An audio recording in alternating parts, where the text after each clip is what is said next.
Okay, let's go for another 5-minute game against Yon606. Don't know who that is, obviously.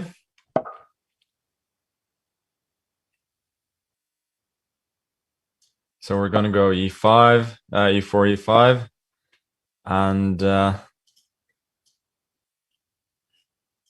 we're gonna go for the old Ruy Lopez. Trying to play relatively classical chess so far today, at the very least.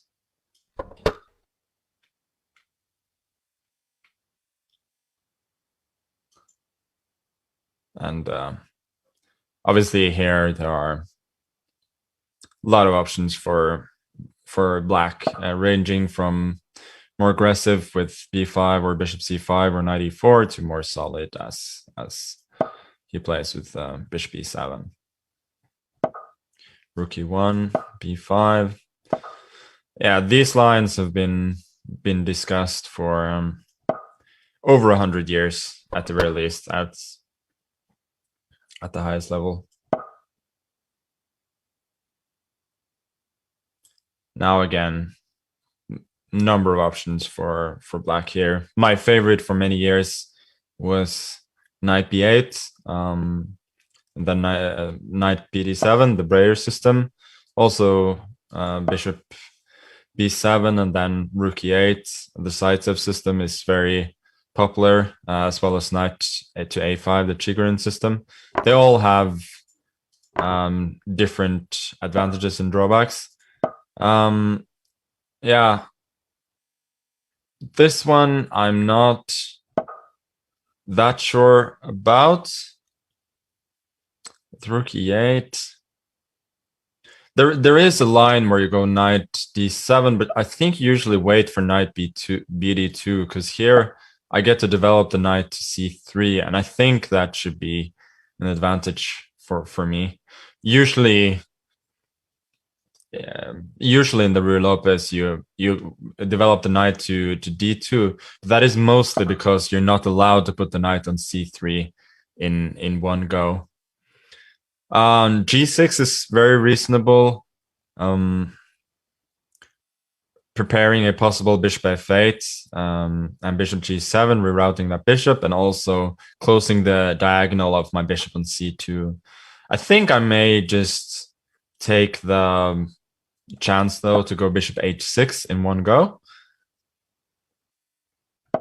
And after bishop f8, I do feel as though the weakened dark squares may become a serious issue for him. So I'm gonna go queen d2, develop, and now if knight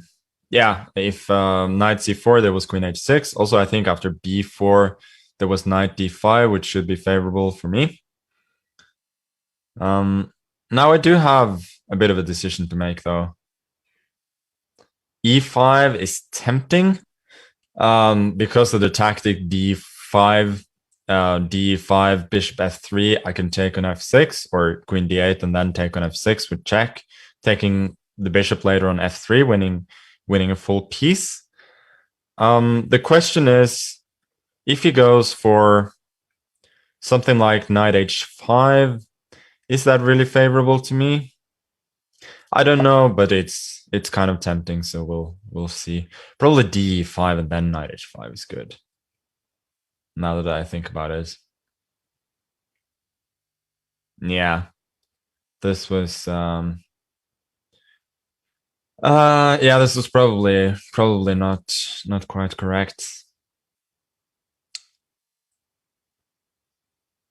But at least he's set some concrete challenges.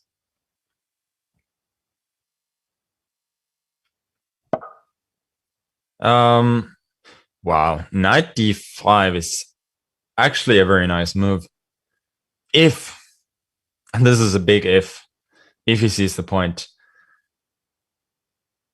So knight d5 would look like it's just winning a piece because the knight on a5 is hanging.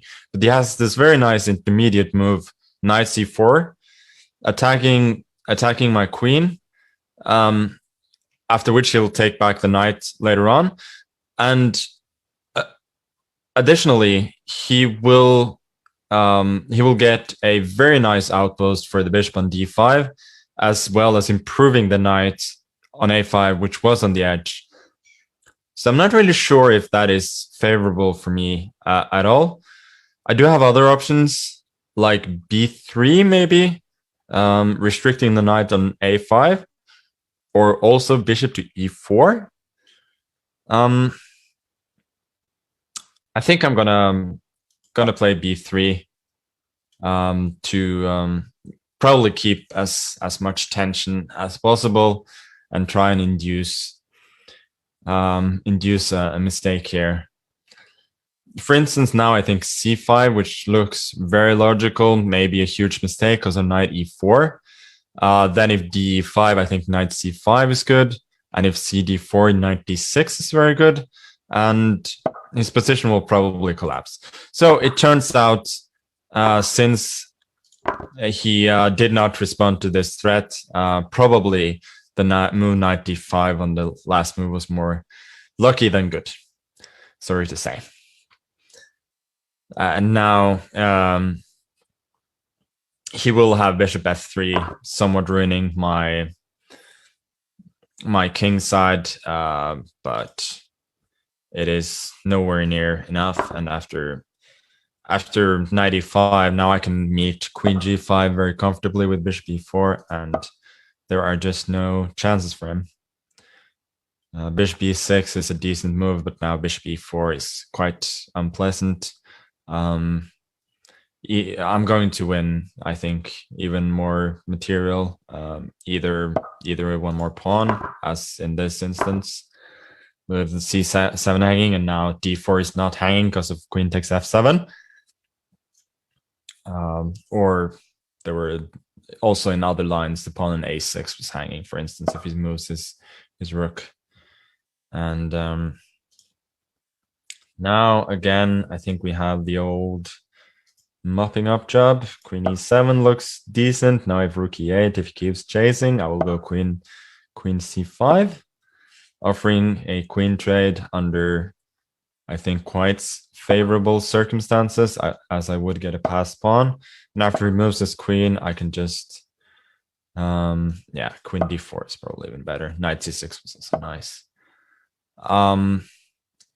After queen g4, there should be a decisive, queen c7, there should be a decisive discovered check, probably knight g4.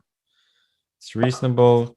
This, now, he may not be mated immediately because he has f6, but at the very least, he loses his queen, and now there's mate in 1. Okay, interesting game there. I think my opponent's play was reasonable there. It was just one tactic that was missed, which lost him the knight.